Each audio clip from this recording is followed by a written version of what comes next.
What's up and welcome back. I'm John Stark from ActTheMovieGuy.com, your favorite blind film critic. And today we're going to talk about Nickel Boys. This is Ramal Ross, director. The film has kind of a broad cast of relatively unknown young men. Most of the attention is being given to Anjanou Ellis-Taylor in supporting actress in terms of awards consideration. But she's definitely not the lead of the film. And one of the reasons why you're not hearing so much about the leads of the film is because this has a very interesting perspective, an interesting way of telling the story.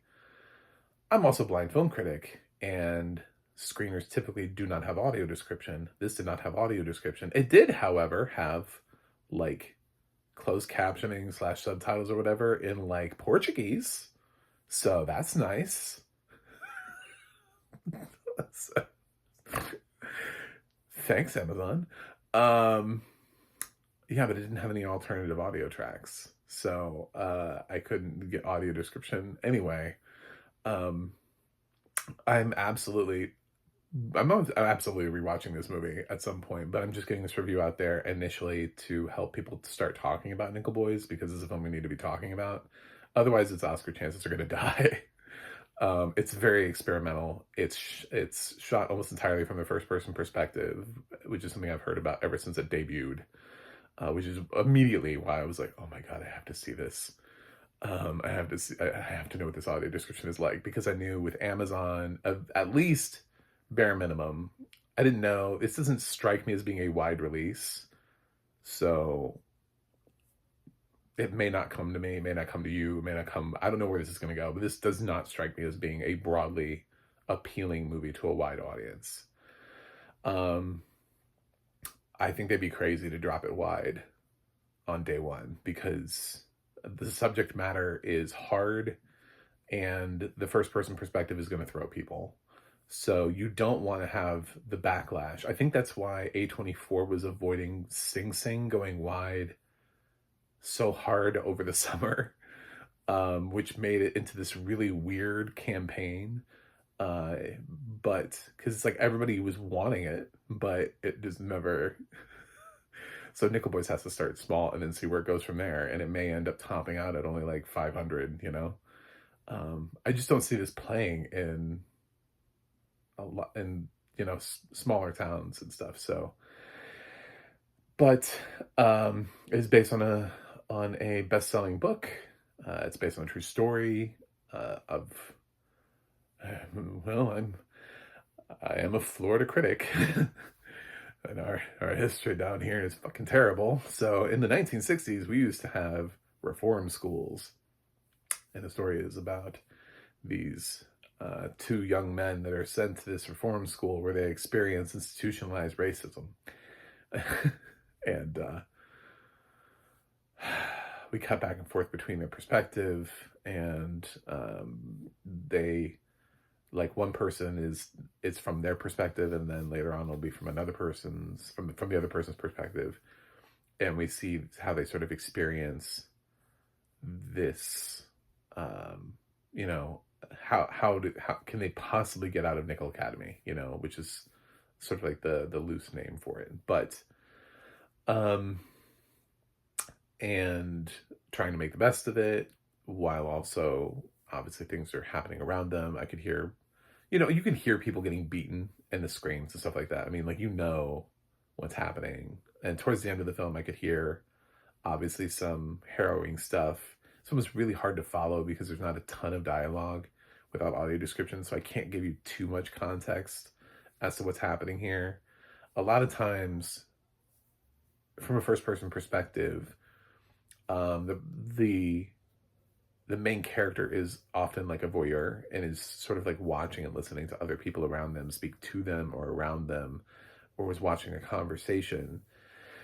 So it's definitely interesting directorial choice from Ramal Ross, and I'm deeply interested in where this audio description track and how it describes this method, because I've always been talking about these choices, these bold choices in terms of filmmaking style, like that are not just simple as who's in the room, what are they wearing, you know, like the kind of usual stuff we get in an audio description. This is very much like, if you don't explain how this film is shot, I don't know that there's a point. I don't know that it makes any sense.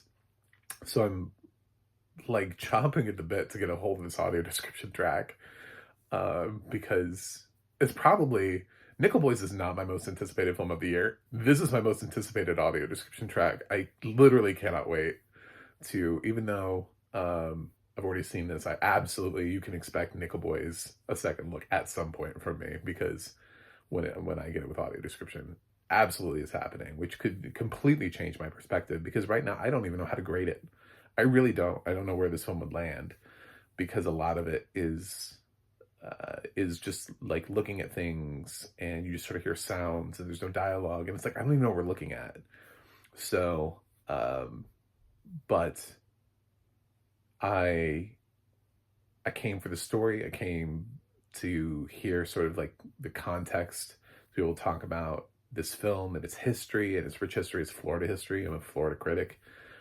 Just our voting deadlines and stuff. Like, I have to be able to see this movie. I can't not talk about a Florida film in just pretend like, nah, you know? So, I feel like I owe this film my time. So I absolutely plan on watching this again anyway. So this is just sort of like early thoughts on the film. For me, Anjou Ellis just doesn't. She's not really in that much of the movie, and it's not her best performance. I'm tired of people saying it. It's very offensive, actually, to like the rest of the work of her career. When you look at everything else that she's done, she's very much a supportive performance here. And I don't even mean like I mean a supportive performance. Like, she comes in, she's very motherly, and then she leaves. She's, you know, it's just this, there's a warmth that she brings into her scenes, but, and that kind of, you know, contrast to a lot of what else is happening in the film. But I mean, did y'all see Origin? You know, have you seen her other films? You know, I thought her nomination for King Richard was weird, but it was like, at that point, it was like, well, she's overdue a nomination anyway for everything else that she's ever done. Here, it would be giving her a second nomination. It's like, no, because there are other people who have never been nominated before who are turning out great work this year. If she was going to get a second nomination, it should have been for Origin last year. Like, Neon needed to not shit the boat on that one, just all over the place. Just releasing Origin like the week before Oscar voting, and hoping that if they crammed it at the last minute, like, have you guys seen Origin? You know, please watch it right before you vote. No, I mean, yeah, Origin, I thought she was good in that, and I wouldn't have hated the second nomination for that. But this is just, I mean, it's just so, you know, I don't know. It's just it's fine. Like, there's nothing wrong with the performance. She's not bad, because she's fucking Anjou Ellis, you know?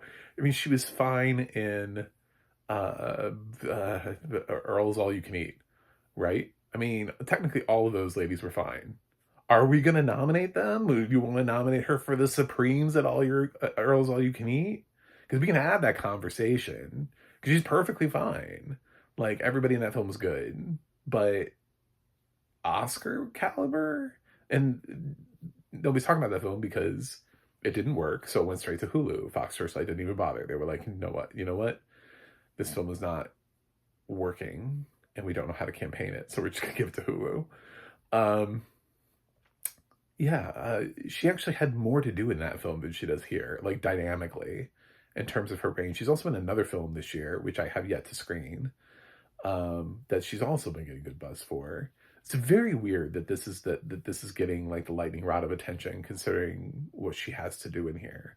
I feel like I'm bashing Anjou Ellis Taylor, but I'm more bashing people for piling on to performances like this.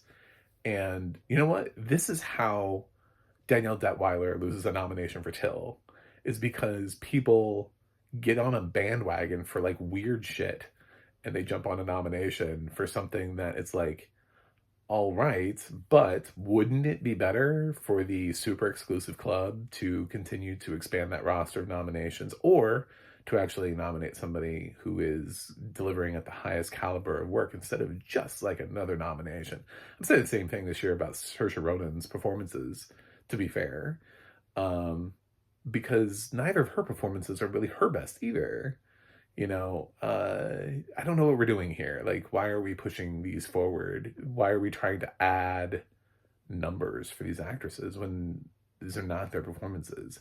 I think the strength for Nickel Boys has to be director. I'm thinking, like, this is the kind of thing, an awards contender. I'm not the first person. I'd actually thought of this, and then he validated me. I was like, I wonder if Remmel Ross can come as just director. If they can just look at this, the directing branch can just go, you know what? We like what you did here. And Nickel Boys only gets best director. Like, I think that could be a thing. And it was a thing for David Lynch for Mulholland Drive, because that film was so bonkers that the Oscars didn't know what to do with it. They didn't have 10 picture spots. So David Lynch was just sort of like, that's it. Here you go.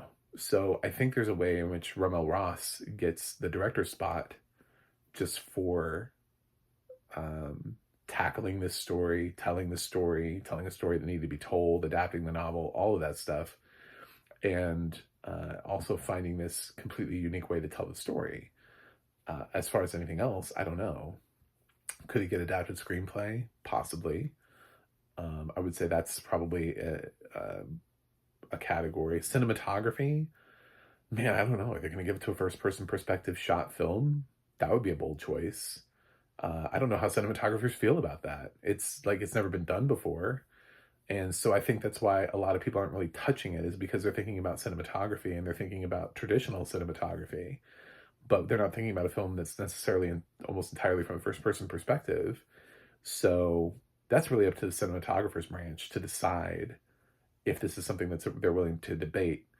It almost feels like the conversation we keep having every time Andy Serkis steps into a motion capture suit, and we keep going, how has he not gotten a supporting actor nomination? Because we know there's a real actor underneath there.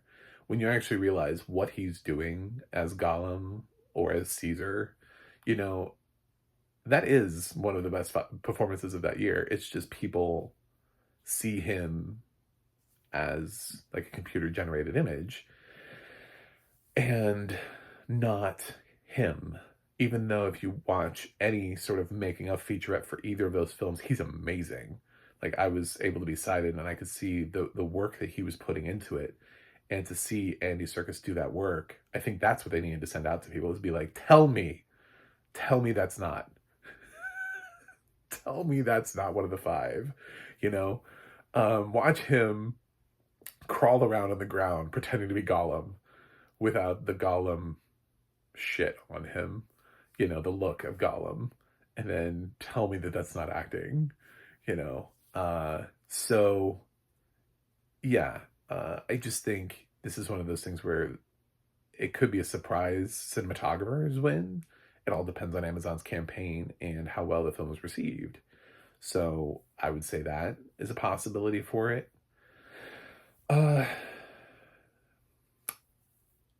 a weird way, I would say if the sound category was divided, I could see it getting sound design, maybe not sound mixing, but maybe sound design. I don't know. But now that it's sound, I just don't know. I don't think, now that they're like an all-encompassing, all of sound, the film feels very naturalistic in that regard, but it does, a lot of times you're listening to things, like you can hear things from a first-person perspective. So I don't know how much potential it has, which is why I think people are trying to make Anjanou Ellis-Taylor happen, because they don't know where this film's going to go. Best Picture is a tall order. If it gets Best Picture, I will be pleasantly surprised, probably. I don't have a grade for this film because, again, it's unwatchable for a blind person without audio description. It just is. I mean, like, I shouldn't have to explain that. It's just, there's not enough here. I didn't know where things were most of the time, so, um, and I'm sure there are a lot of visuals that Rama wants me to be able to understand and contextualize, but this does feel like it's a very indie swing, like we are taking, if we broadly take a chance on Nickel Boys and get it in the best picture, it's one of those things where I'll just be very proud at how far the voting body has come. More so than I would be if Anjanou came along for supporting actress. I feel like that's sort of like the easy nomination. I feel like that's the lazy nomination. I feel like that's the, well, we don't know where else to put Nickel Boys, but we love Anjanou as an actress. Great. Thanks. That's how we got Jamie Lee Curtis an Oscar win for Everything Everywhere All at Once. Is like, we're like, we don't know what to do with this category, but we love Jamie. And it's the nomination that's not going to age well. The win, the nomination was fine because she, again, you can say she deserved a nomination because she's never been nominated, but you can't say that on the second nomination for Anjanou Taylor. Like then it just feels like you couldn't figure out what to do with Nickel Boys, so you were like, well, she's the elephant in the room that nobody else is talking about here. She's the biggest name in the cast, which is not entirely fair because Daveed Diggs is here. Luke Tenney, who I really love in Shrinking, is in the cast. So there are other people here that I knew. But I get it, she's the only one with an Oscar nomination. So why not? Let's put the whole film on her shoulders and write it. But I think that's the wrong thing to do. I think this is Ramo Ross's film. Push him as director. Make the director's branch look at this film as a directorial achievement and sell it as that. That's what it is. And see what else falls out from there. But I would be very disappointed if this film got a supporting actress nomination as its lone nomination and then Ramo Ross got nothing, because this is Ramo Ross's film. Like, it's an experience. It's a very specific thing. It'll either work for you or it won't, and that's okay. You know what I'm saying? Like, that is okay. If you can't deal with the way that this film is shot, I never got Blair Witch Project. There's so many people that think that film is brilliant, and the shaky cam, even back in the day. I mean, I remember going into theaters and and the hype was real, and people were like, oh, this really happened. And I watched it and I was like, these aren't very good actors. Like, at no point did it bring me in. Was I like, this is real? I was like, wait a minute, are they afraid of a pile of rocks? Wait, did he just kick the map himself down? He just happened to kick the map near the stream? Like, there were choices, and I was like, I couldn't deal with that film. So, and no, it didn't make me nauseous. But meanwhile, all around me, people were like, oh my God, I can't deal with it. Like, it was real back in the day. So I feel like Nickel Boys, there will be people who were like me for Blair Witch Project, where it's like, I don't know what this is. I don't know. I don't get it. Because it's a bold choice to do it and to put it out there, which is one of those reasons like Blair Witch went wide, and you know what? It worked. It was a game. It was a gamble, and they sold it. Could Nickel Boys do it? I don't know. I'm thinking it might be a hard watch because the subject matter is real here. It's not fake kids who got lost in the wood and killed by a witch. It's an actual thing. This is history. We're forcing people. And in Florida, the way we're changing our educational system means we're not going to teach stuff like this anymore. So, and that's happening across the country. Sadly, stuff like this is going to be left behind because it's being deemed too woke for our educational system. And we don't want to talk about this stuff anymore. We'd rather teach people that there were positive side effects to slavery. Fuck. So... I'm rooting for Nickel Boys as a film, like from my soul, but just because it's a bold choice, I need to see it with audio description to be able to give it a grade. But right now, I really want to vote for Ramo Ross for director, even if I don't get the audio description, just because thank you for trying. Thank you for making a big swing. And I didn't hate this. It was difficult to sit through It's like it's like 2 hours and 20 minutes, I want to say. And when I did it without audio description as a blind person, so I was committed. But I have a feeling when the audio description complements and shows what Ramo's shooting, that he's not just like staring at the ground the whole time. So, yeah, best director for Ramo Ross. Make it happen. But unfortunately, right now, my grade is unwatchable because I didn't get it with audio description. Anyway, thank you for watching. Thank you for subscribing. I will review this again. And maybe my opinion will change on Audrey. I don't know. Maybe she's doing some shit that I'm not seeing. An audio description will be like, in the back, she's balled up in the corner crying. And I'll be like, oh my God, this is such an emotional moment where she didn't have words and I didn't know this was happening. I don't know, but audio description changes everything. And this one is a film where I can't even figure out what a grade would be for it. So to even try to give you that context. But thanks for watching. Thanks for subscribing. And I'll see you guys on the other side.